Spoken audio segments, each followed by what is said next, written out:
안녕하세요. 영원한 자주국방 정확한 국방 소식 전해드리는 한국 국방 뉴스입니다. 구독, 좋아요, 알림 설정 후원 감사합니다. 얼마 전 공군 참모총장이 KF-21 전투기의 첫 탑승에 시험 비행을 함께 했습니다. 공군은 이날 이영수 공군 참모총장이 우홍균 소령과 함께 KF-21 전투기에 탑승해 조종 특성과 항공전자 장비 정확도 등을 점검하는 시험 비행을 진행하며 전투기의 우수성과 안전성을 확인했다고 밝혔습니다. 시험 비행 조종사 외에 KF-21 전투기를 탑승한 것은 공군 참모총장이 처음이었는데 공군의 수장이 직접 탑승한 만큼 KF-21 안전성에 자신이 있다는 방증이기도 합니다. 직접 탑승을 진행한 공군 참모총장은 KF-21 전투기가 K방산의 가치를 한층 끌어올릴 명품 전투기로 이름을 날릴 것이라고 평가했습니다. 실제로 대한민국 공군 전력을 획기적으로 높여줄 KF-21 전투기 실전 배치가 코앞까지 다가오면서 해외 외신들은 한국의 국방력 변화와 동북아의 패권 이동에 대해 폭발적인 관심을 보이고 있습니다. 특히 한국산 전투기에 국산 엔진까지 탑재하겠다는 포부가 더 이상 허세가 아닌 현실 가능한 이야기일 수 있다는 데 많은 군사 전문가들이 더욱 비중을 두고 있습니다. 국산 전투기 엔진 개발에 힘쓰는 한화에어로스페이스는 기존 해외 업체 라이선스를 기반으로 국내에서 국산화 기술 협력 생산에 나섰는데요. 이는 향후 우리 KF-21 전투기에 탑재할 독자 엔진 기술을 확보하여 자주국방을 실현시킬 계획의 일환으로 전략적인 선택이었습니다. 이 선택으로 대한민국은 점진적 성장을 해온 것입니다. 이러한 한국의 행보에 미국 공영 언론 CNN에서는 전투기의 핵심이라 언급되는 엔진 개발에도 뚜렷한 성과를 나타내고 있는 대한민국 첨단 기술력과 방산 무기에 대한 특집 보도를 실었습니다. 다양한 해외 언론이 대한민국 KF-21 전투기를 대서특필하고 있습니다.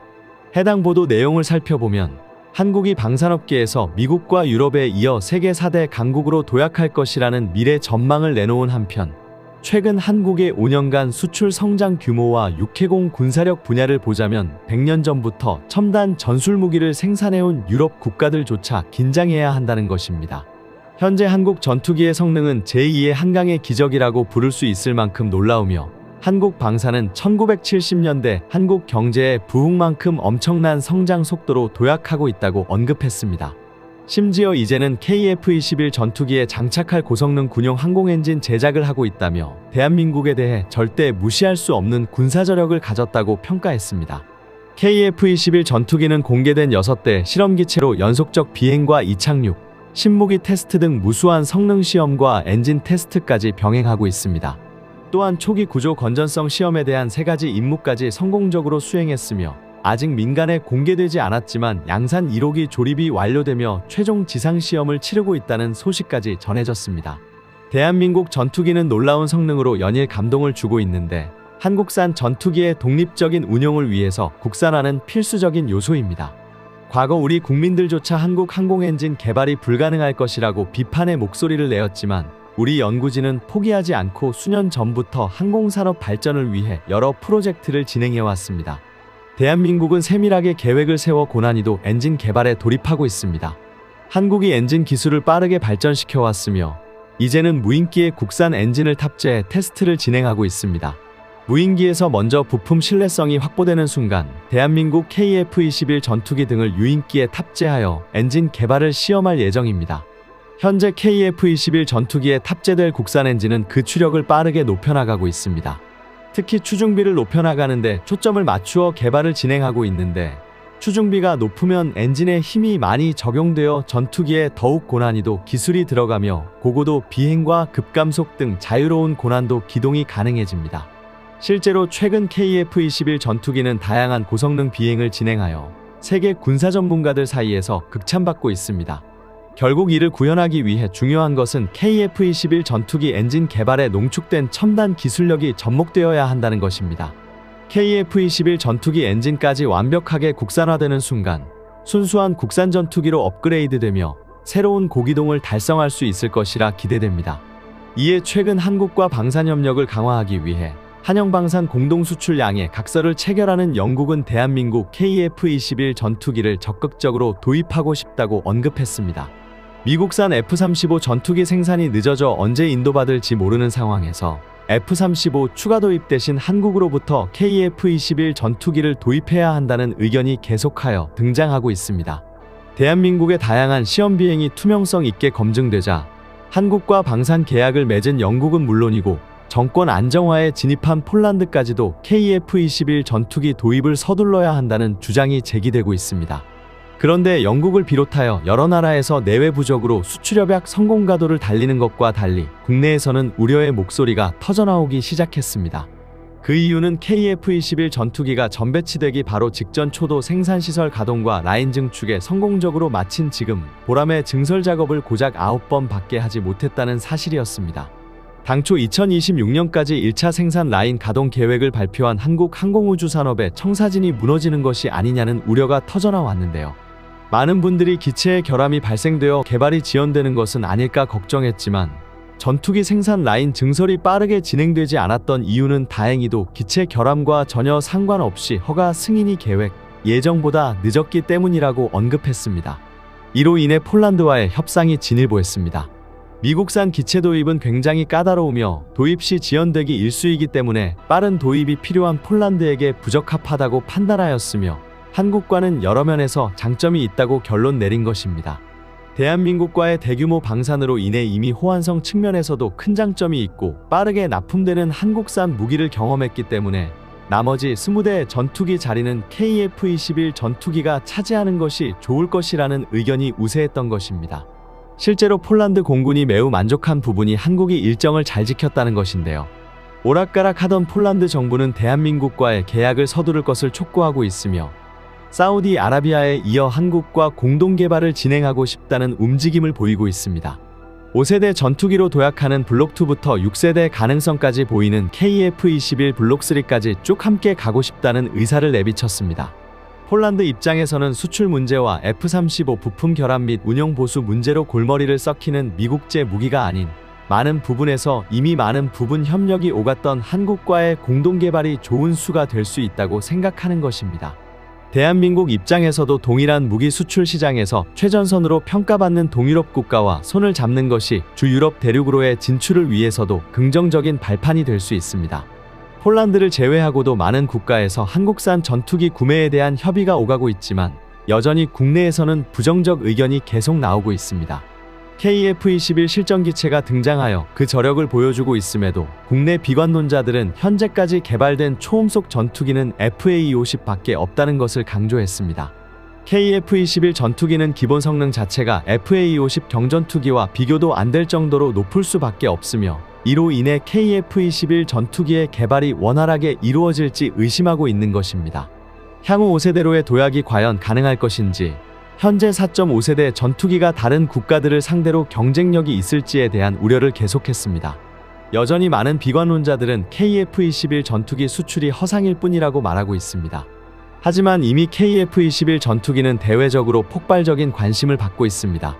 태국과의 협상 테이블에서는 최초로 전투기 가격을 공개하였으며 이로 인해 더욱 많은 국가들이 한국산 KF-21 전투기 도입을 염두에 두기 시작했습니다. 물론 아직 수출 계약이 완벽히 성사되려면 기체가 완벽히 한국군에 먼저 실전 배치되어야 하며 물밑 작업이 모두 이루어져야 하기 때문에 시간이 필요합니다.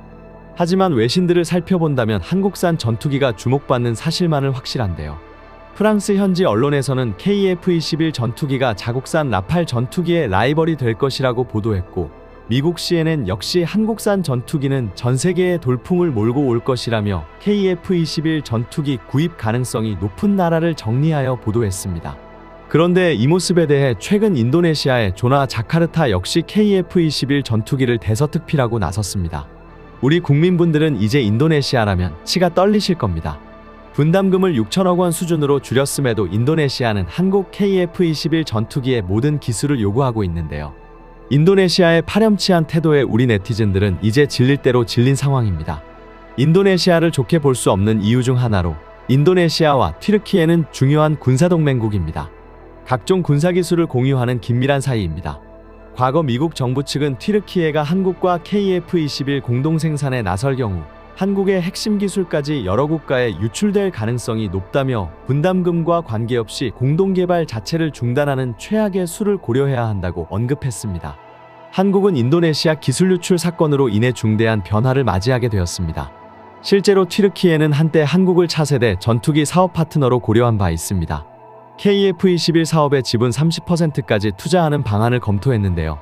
당시 사업에 참여하는 조건으로 기술 이전, 차세대 대형 공격 헬기 도입 사업에 자신들이 개발한 무기를 도입해 달라고 요구하는 등 현실적으로 고려하기 어려운 조건을 제시했고 결국 공동 개발은 무산되었습니다. 튀르키예는 결국 자체 전투기 칸을 개발하기 시작했습니다.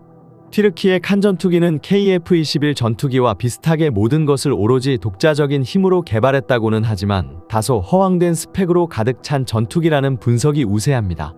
결국 전투기의 시험 비행에서도 알다시피 전투기에서 가장 중요한 내용물들은 하나도 없이 진행되어 빈깡통 전투기일 수밖에 없다는 전문가들의 평가가 줄을 이었습니다. 반면 한국은 4대 핵심 기술을 미국의 도움 없이 전부 자체적으로 개발해냈고 적용까지 완료했습니다. 튀르키예도 자체적으로 4대 핵심 기술을 개발하겠다고 힘쓰고 있는 상황이지만 시제기가 비행을 마친 상황에서도 주요 항전 장비가 탑재되지 않아 개발이 순탄치 않은 것으로 추정되고 있습니다. 튀르키예는 경쟁 전투기인 한국산 KF-21 보라매를 가뿐히 뛰어넘겠다고 호언장담했지만 여전히 세계 전투기 시장에서 가장 큰 관심을 받는 것은 대한민국 전투기입니다. 대한민국 KF-21은 미국제는 물론이고 독일과 영국 같은 유럽제 무기와도 호환이 가능하여 탄탄한 수출 가격 경쟁력을 가졌습니다. KF-21 전투기는 4.5세대 전투기로서 독보적이고 실전에 적용하기 우수한 성능을 보유하고 있으며 적당한 도입 금액과 저렴한 보수 유지비를 필두로 호환성, 신뢰성, 납품 속도 등 다양한 장점을 가지고 있습니다. 반면 튀르키예 칸 전투기는 에르도안의 보여주기식 전투기라는 군사 전문가들의 분석이 우세합니다. 심지어 튀르키예는 한국산 전투기 엔진 성능 개발을 보며 지원까지 바라고 있는 상황입니다. 대한민국이 빠른 속도로 국방무기 개발 성과를 내고 있습니다. 그중 최근 가장 주목받는 것은 바로 전투기 항공 엔진입니다. 현재 정부는 국방과학연구소 중심으로 출력 15,000파운드급 이상의 항공엔진 개발을 위한 개념 연구를 진행하고 있습니다. 이 사업의 한화에어로스페이스와 두산 에너빌리티는 각각 항공엔진 개념 설계안과 개발 전략을 제출하였는데 양사는 KF-21 전투기에 탑재된 미국 제너럴 일렉트릭의 F414 엔진을 기반으로 신규 엔진 모델을 제시했습니다. 그런데 한국산 엔진의 시제 모델 설계를 살펴본다면 F414 엔진에 비해 출력과 연료 소모율이 무려 10에서 15%까지 늘어났다는 것을 알 수 있습니다. 대한민국의 국산 엔진 개발 의지는 굉장히 확고합니다. 특히 한국은 독자적 기술로 항공 엔진을 개발하겠다는 포부를 가지고 있습니다. 엔진 개발 경험이 많은 해외 유수 기업과 국제 공동 개발을 진행한다면 개발 시간이 단축될 수는 있지만 국내 기술 축적 수준은 독자 개발 대비 낮아지고 개발된 엔진에 대한 지식 재산권을 온전히 획득할 수 없기 때문에 전투기 동체는 공동 개발을 진행하더라도 엔진에 대해서는 확고한 독자 개발 의지를 표명하는 것입니다. KF-21 국산 초음속 전투기 역시 개발이 최초 논의된 시점부터 체계 개발에 착수하기까지 무려 17년이라는 시간이 걸렸습니다. 국책기관 카이다가 사업 타당성을 무려 7번 이상 반대하며 7.8기의 의지로 검토를 거치는 등 어려움이 많았지만 결국 국산 전투기를 개발해냈다는 사실이 우리 기술진에게 자신감이 되어 돌아왔습니다. 현재 세계적으로 항공 엔진을 자체 기술로 개발할 수 있는 국가는 굉장히 소수입니다. 이들 국가는 높은 수출 통제를 통해 항공 엔진 기술을 보호하고 있습니다. 한국의 KF-21 수리온 헬기 등에도 외국산 엔진이 탑재되는데 아무리 한국 기술로 만든 동체라도 엔진이 없으면 무용지물이기에 이를 수출할 때는 반드시 엔진 생산국의 허가를 받아야 하는 등의 어려움이 따릅니다. 특히 미사일 기술 통제 체제 등에 따라 6세대 유무인 전투기에 대한 엔진 수입 수출은 엄격히 통제되는데요. 이 말인즉슨 KF-21 보라매가 스텔스기로 전환될 시 외국산 엔진 사용이 불가능하다는 것입니다. 이로 인해 한국의 스텔스 기술이 수준급이라 하더라도 곧바로 스텔스기를 제작할 수 없었던 것입니다.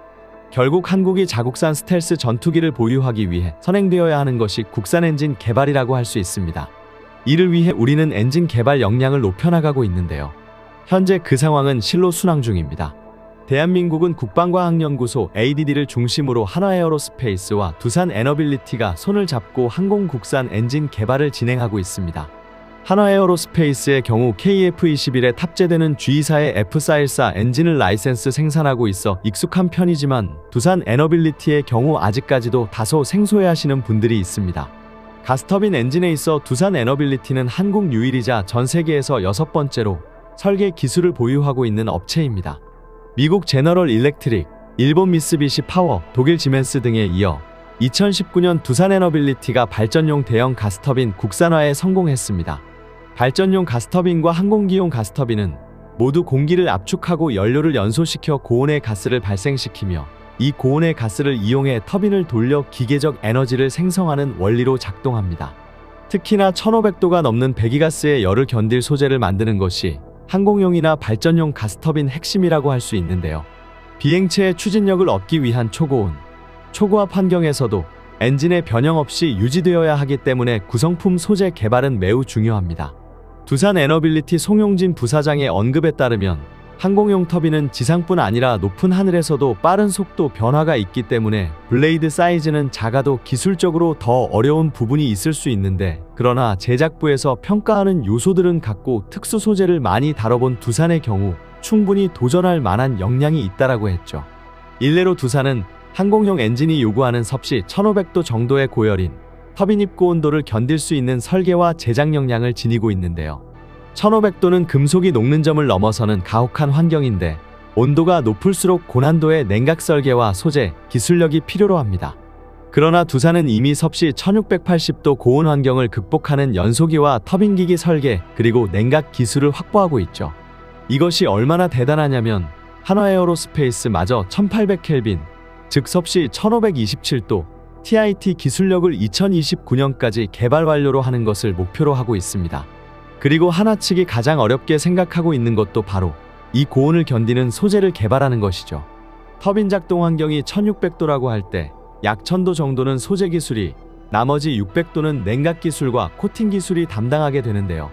회전제이기 때문에 높은 피로에서 도 견뎌야 하고 복잡한 형태를 만들어야 하며 냉각을 위해 홀 가공돼야 합니다.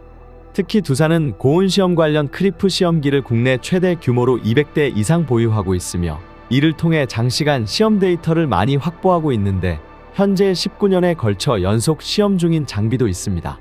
특히나 터빈 온도 1680도까지 견딜 수 있는 역량은 독일 지멘스와 미국 GE보다 높은 수치라고 할 수 있는데요. 터빈 인렛 템퍼레이처라고도 불리는 터빈 입고 온도는 가스터빈 엔진에서 가장 중요한 성능 지표 중 하나로 그 자체만으로 제트 엔진 기술력의 척도로 쓰이기도 합니다. 괜히 국과연이 두산을 끼고 엔진을 개발하는 것이 아니죠. 최근 ADD에서 진행된 한국형 엔진 개발 사업 설명에서도 두산과 한화의 프리젠테이션 결과 두산의 설계 능력 그리고 한화의 생산 능력이 각각 높은 점수를 받았습니다. 여기서 중요한 점은 두산과 한화의 경쟁 구조가 아니라 두 자랑스러운 업체들은 모두 한국형 엔진 개발에 협력업체로 나서게 된다는 것이죠. 사실 생산 측면에서는 두산이 핵심 중간재 역할을 할 수밖에 없어 한화와 두산의 협력은 한국산 엔진을 더욱 명품으로 만들어줄 것입니다. 한국이 엔진 개발까지 쭉쭉 이어가며 순조로운 전투기 개발 상황을 보이는 반면 KF-21의 가장 강력한 대항마로 꼽혔던 터키의 칸 전투기 개발 사업이 결국 스캠, 즉 사기였다는 충격적인 소식입니다. 2024년 2월 21일 첫 번째 시제기가 주로 비행에 성공하며 많은 관심을 불러일으켰던 터키의 전투기입니다. 그러나 시제 2호기는 2025년 말이 되어야 제작이 가능하다고 밝힌 것인데요. 일사천리로 진행되고 있다고 생각했던 터키인들은 갑자기 두 번째 시제기가 거의 만 2년이 되어야 나온다는 소식에 다소 어이가 없어하는 반응입니다. 자국 내 네티즌조차도 선거철이 끝난 쇼맨십이라고 팩트 폭행을 할 정도인데요. 예전부터 칸 프로젝트는 현 튀르키의 에르도안 AKP 정권의 정치적 이해가 관여된 사업이라는 인상을 줄 만한 요소가 많은 것이 불안 요소로 꼽혀왔습니다. 즉 정치적 선동 프로파간다를 위해 국가 프로젝트인 전투기 사업을 이용해 오고 있다는 지적인데요. 우선 2010년대 중반 당시 2023년 초도비행이라는 무리한 계획을 갖고 있었던 것은 유명하며, 이러한 초도비행 일정은 2023년이 튀르키예 공화국 수립 100주년이 되는 시점이라 거기에 맞춰 전투기를 개발하겠다는 미명하에 말도 안 되는 플랜을 밀어붙였던 것입니다. 엔진 개발 사업에는 관련성이 없는 에르도안 일가 운영업체가 참가하는 것도 지적받고 있습니다. 개발 프로그램의 쪽으로는 2020년대 초반 들어 이렇게 경제 상태가 엉망이라는 점이 주요 개발 리스크로서 작용하고 있는데, 에르도안 정권의 경제정책 실패, 특히 경제학 기본과 반대되는 지적 정책으로 인한 매우 높은 인플레이션과 환율, 이로 인한 외환 보유고 부족과 높은 실업률은 경제 위기 직전의 상태로 언제 부도가 나도 이상하지 않을 상황이었고 결국은 선거 기간 내에 첫 번째 지지율을 띄우는데 성공했던 칸에 두 번째 시제기를 제작하는 데에는 2년이라는 긴 시간이 더 필요하다고 하는 것이 밝혀졌습니다. 전반적인 상황이 맞물려 튀르키예 방산업체 TSUAS는 차세대 전투기용 항공엔진 확보에 난항을 겪고 있습니다. 특히 미국 제너럴 일렉트릭의 항공엔진 수출 허가가 나지 않으면서 오히려 오랜 기술력을 쌓은 한화 에어로스페이스가 지위의 공백을 메울 수 있다는 추측이 나옵니다. 이 말은 튀르키예가 다시 한번 한국에게 도움을 요청했다는 뜻입니다. 튀르키예는 이전부터 대한민국 방산 무기를 수입하고 한국의 기술 지원을 받아온 국가이지만 이제는 한국의 경쟁자로 급부상하고 있는데요. 여전히 전투기 개발에서 역량 부족을 느끼자 이전처럼 다시 한국에 손을 내민 것입니다. 이에 올 6월 튀르키예 부총사령관은 한국에 방한하여 한국과 튀르키예 간의 군사협력을 돈독히 하길 요청해왔습니다. 이는 우리 스스로의 기술력만으로 무기 독립을 실현하려는 한국과 비교되는 모습인데요. 대한민국은 누구에게도 도움을 요청하지 않고 독자적으로 방산 무기를 만들어가며 이제는 미국의 갑질에서 완전히 벗어나려 하고 있습니다. 지금까지 한국 국방 뉴스 시청해주셔서 감사합니다. 구독, 좋아요, 알림 설정 해두시면 언제나 좋은 소식 전해드리겠습니다. 즐거운 하루 보내세요.